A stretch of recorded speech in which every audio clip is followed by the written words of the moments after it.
अस्सलामुअलैकुम। मोहम्मद अज़हर सिद्दीक अपने programme maths views के साथ हाजिर खिदमत है। 11 मई बरोज़ बुध शाम 7 बजे आप ये प्रोग्राम देख रहे होंगे। इस्लामाबाद में हूँ, बहुत आम दिन था। सुप्रीम कोर्ट में जो डिफेक्शन या हॉर्स ट्रेडिंग के कॉन्टेक्स्ट में केस की समाअत बड़ी ज़बरदस्त समाअत थी, वो मुलतवी होगी पीर तक। लेकिन मैं इस वक्त चूँकि जो अहम इशू है वो इलेक्शन कमीशन का फ़ैसला है, मैं पहले उस पर बात करूँगा और एवनफील्ड केस जो कल समाअत होनी है उसके हवाले से मैं गुजारिशात चंद अर्ज़ करना चाहूँगा। सबसे पहले तो मामला है इलेक्शन कमीशन के सामने था 20 मुनहरफ अरकान जो नेशनल असम्बली के थे, PTI के, उनके ख़िलाफ़ ये केस था। इलेक्शन कमीशन बज़ाहिर बायस मैं लफ्ज़ कहूँ तो गलत नहीं होगा। मैं आज तो सुप्रीम कोर्ट में था, मैं वहाँ पेश नहीं हो सका, लेकिन कल मैंने देख लिया था इलेक्शन कमीशन अपना एक नुक्ता नज़र लेकर चल रहा है। हालांकि उससे right to fair trial and due process of law पर अमल दरामद करना है। आर्टिकल 10A चल रहा होगा, पीछे 10A है, इनके अपना 18वीं तरमीम में आ चुका था। फिर आर्टिकल 4 और 5 की भी बड़ी पाबंदी है, उस पर भी अमल दरामद नहीं करवा पाया।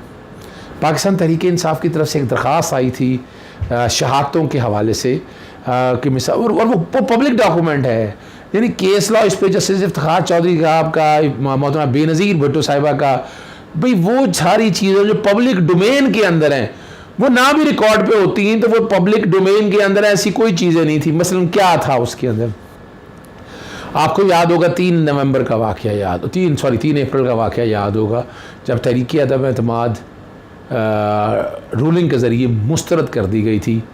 तो उस वक्त अयाज सादिक ने जलसे की सदारत की थी और उस दिन बाकायदा शहबाज शरीफ को एक जलसा यानी वोटिंग हुई कौमी असम्बली के दौरान और उनको वज़ीर आज़म मुंतखब कर लिया गया। गैर कानूनी तौर पर था, तमाम लोगों ने वोट डाल दिए। या आपने देखा, हमने देखा, पूरे कैमरे में अखबार भरे पड़े हैं, TV में चीज़ें आ गई। कुछ अखबारी ख़बरें मैं कोशिश करूँगा बैकग्राउंड पे चला दूँगा और कुछ TV के क्लिप आपके होंगे जो बाकायदा अंदर के इजलास की सारा कुछ दिखा दिया, वो बैकग्राउंड पे चला। ये वो सारी चीज़ें थी जो रिकॉर्ड पे डालने की दरख्वास्त PTI के वकला की तरफ से दी गई थी। और साथ ही असद उमर, शाह महमूद कुरैशी, असद उमर और आमिर कियानी की तरफ से थी कि इनकी भी शहादतें कबूल कर ली जाए। कल पे आज पे नोटिस किया था और आज वो मुस्तरद कर दी। फिर मेन आर्गूमेंट सुने। अब मेन आर्गूमेंट में सारा केस ले डाउन कर दिया। और ये मैं फ़र्क बताता चलूँ, ये वोट डालने का इशू नहीं है, मैं फिर क्लियर कर दूँ।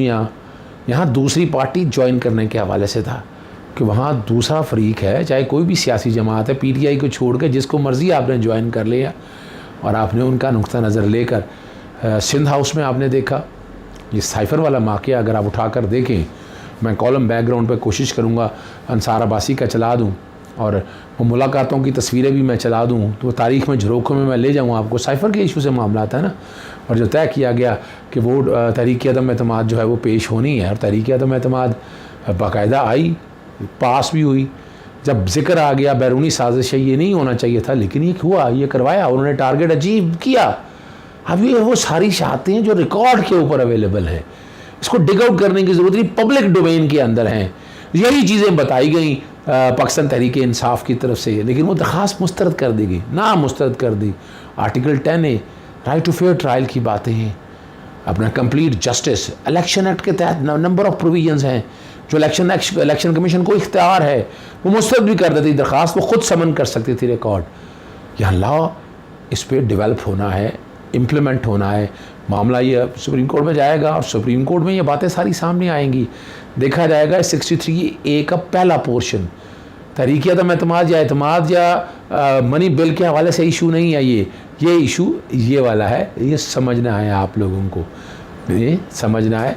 और बाकायदा सबूत अवेलेबल हैं, हर चीज़ रिकॉर्ड के ऊपर है, हर चीज़ एक्सेसिबल है। और सिंध हाउस में ठहरना, फिर आके तकारीर करना और फिर कहना कि पाकिस्तान नहीं। और यहाँ मैं जब अदालत के सामने बहस की थी, वो सुबह के प्रोग्राम में मैं बताऊँगा, मैंने वो साबित किया भी कोई रीज़न तो हो ना, क्या वजूहत हैं। आप पार्टी छोड़ रहे हैं, पैसे लिए हैं, करोड़ों रुपया पैसे लिए हैं, और वो एक अलग बात है। फौजदारी और जो पीनल एक्शन है ये साइड बाय साइड चल सकते हैं। और बुरा दिन इस कॉन्टेक्स्ट में है, पाकिस्तानी जमहूरियत के लिए बुरा दिन है। पाकिस्तानी जमहूरियत अगर परवान चढ़ना चाहती है तो इन चीज़ों से निकलना होगा, पर नहीं निकल सकते आप नहीं निकल सकते। यहाँ का निज़ाम इस तरह का है, दोगला निज़ाम है यहाँ का निज़ाम में सुराख हैं, और ये चल रहा है, लोहा लगना निज़ाम चल रहा है, हर एक को एक्सेप्टेबल है। और इसलिए जिम्मेदारी पाकिस्तानी अदालतों के ऊपर है, सुप्रीम कोर्ट के ऊपर है कि ये वंस फॉर ऑल इसे सेटल करना पड़ेगा। जाएँ, इस्तीफ़ा देने की ऑप्शन मौजूद है आइन के आर्टिकल 63 के तहत, लेकिन जब इस्तीफ़ा दिए बगैर आप पार्टी ज्वाइन कर जाएंगे तो डिफेक्शन हो गया। और ये ज्वाइन दस्तखत करके ज्वाइन कर देंगे उनके एक्शन में, उनके अमलों के हवाले से। एक्शन स्पीक लाउडर, इसमें तो कोई शक नहीं है ना। आपका अमल जो है वो साबित करता है, और अमल आपके सामने है। मुझे वोट डाल दिए थे 3 अप्रैल को, तो अमल तो बड़ा सामने आ गया। और बाकी हम एक्शंस देख रहे हैं, उसके बाद क्या हाल है, डॉलर पकड़ा नहीं जा रहा है, इकॉनमी आउट ऑफ कंट्रोल है, कर्जे बढ़ रहे हैं, और महंगाई, वो तो कहाँ गए वो सारे, वो सहाफ़ी चुकादरी जो कई इस बात को लेकर चलते थे। आप हैरान होंगे इन चीज़ों के हवाले से, लेकिन ये रिकॉर्ड की चीज़ें हैं, ये रिकॉर्ड पे हैं और रिकॉर्ड पे आनी चाहिए। हम हर आदमी को समझ आना चाहिए कि मामलात क्या हैं। अच्छा दिन नहीं है पाकिस्तानी जमहूरियत के लिए। इलेक्शन कमीशन ने एक अच्छा फ़ैसला नहीं किया है। इलेक्शन कमीशन को कानून के मुताबिक फ़ैसला करना चाहिए था, इंडिपेंडेंट ज़हन का अप्लाई करना चाहिए था। हालात उनके सामने हैं। पहले सेनेट के इलेक्शन में जो धांधली हुई यूसुफ गिलानी के बारे में, वहाँ यूसुफ गिलानी को छोड़ दिया गया, तो इलेक्शन कमीशन का बाइस तो सामने आ गया है। तो ये बाइस आगे परसिस्ट नहीं होना चाहिए। आगे जुमे वाले दिन सूबाई हुकूमतों में जिसमें तो वोट भी कास्ट हो गया, फिज़िकल वोट भी कास्ट हो गया है, उस पर भी फ़ैसला पड़ा हुआ है। उस पर इलेक्शन कमीशन क्या फ़ैसला करने जा रही है, आज के फ़ैसले से कुछ अंदाज़ा हो जाना चाहिए आपको। लेकिन मेरी इतला यही है कि उसमें डी सीटिंग का के हवाले से बात आएगी, लेकिन आते हैं उस दिन तक चलते हैं। हाँ, और सुबह एवन फील्ड के हवाले से केस की समाअत है। मेरे साथ प्रोसिक्यूटर इम्तियाज़ रशीद सिद्दीकी साहब हैं, मेरी उनसे बात हुई थी। उन्हें अभी वकालतनामा या नॉमिनेशन नहीं हुई थी, तो वो विड्रॉ कर गए, सुबह पेश नहीं होंगे। मैं भी सुबह पेश नहीं हो रहा है एवन फील्ड के अंदर, इस्लामाबाद हाई कोर्ट में लगा हुआ है जस्टिस आमिर फ़ारूक और जस्टिस मोहसिन अख्तर क्यानी के पास। लाहौर हाई कोर्ट में लार्जर बेंच का केस की समाअत कर रहा है, 5 रुकनी बेंच है। उसमें जस्टिस सदाकत अली खान साहब हैं जो हेड कर रहे हैं, जस्टिस शाहिद जमील हैं, जस्टिस शहराम सरवर है, जस्टिस साजिद महमूद सेठी है, जस्टिस तारिक सलीम शेख हैं। 2 मेंबर बेंच तो वो है जिन्होंने सदर और गवर्नर के बारे में जो रिमार्क्स से आर्टिकल 5, आर्टिकल 189 और 201 के तहत थे, वो सस्पेंड किए थे। और आप सबको पता है उस दिन जिस दिन हलफ लेना था, रात को 12 बजे तक तहरीक इंसाफ के लोग बाहर खड़े रहे, लेकिन वो अंदर ना जा सके। ये सारा कुछ आपने देखा। और अगले दिन जब केस लगाया गया, 11:30 का टाइम दिया गया, लेकिन रजिस्ट्रार ऑफिस से फाइल लेट आई, हलफ हो गया, फिर ये केस लगा था।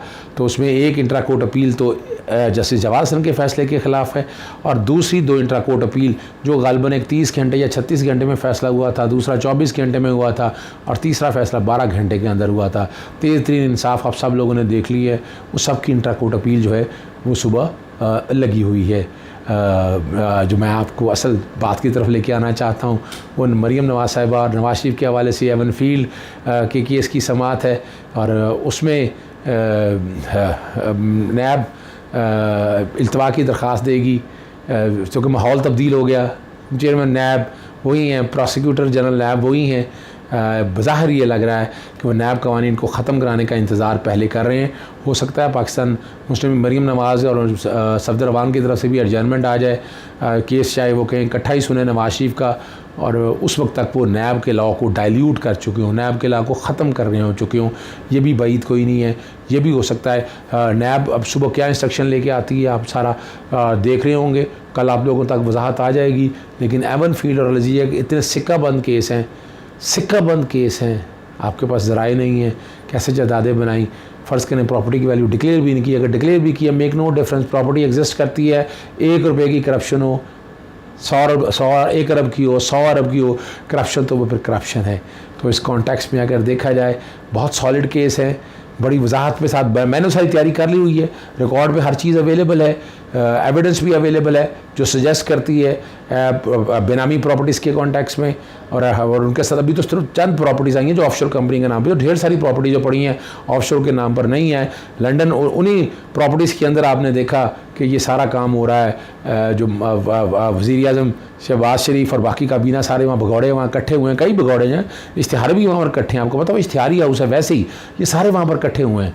और इनका एजेंडा क्या है, एजेंडा समझ सकते हैं, लूट मार कैसे करनी है, हालात और वाक़े चल रहे हैं, इनका हुकूमत छोड़ने का कोई इरादा नहीं है। ये चाह रही हैं टाइम पूरा किया जाए आवाम को बेवकूफ़ बनाने के लिए कि हम हुकूमत लेना नहीं चाहते हैं, लेकिन जब हुकूमत और पावर हाथ में आए कौन छोड़ता है पावर, बिल्कुल नहीं छोड़ते हैं पावर।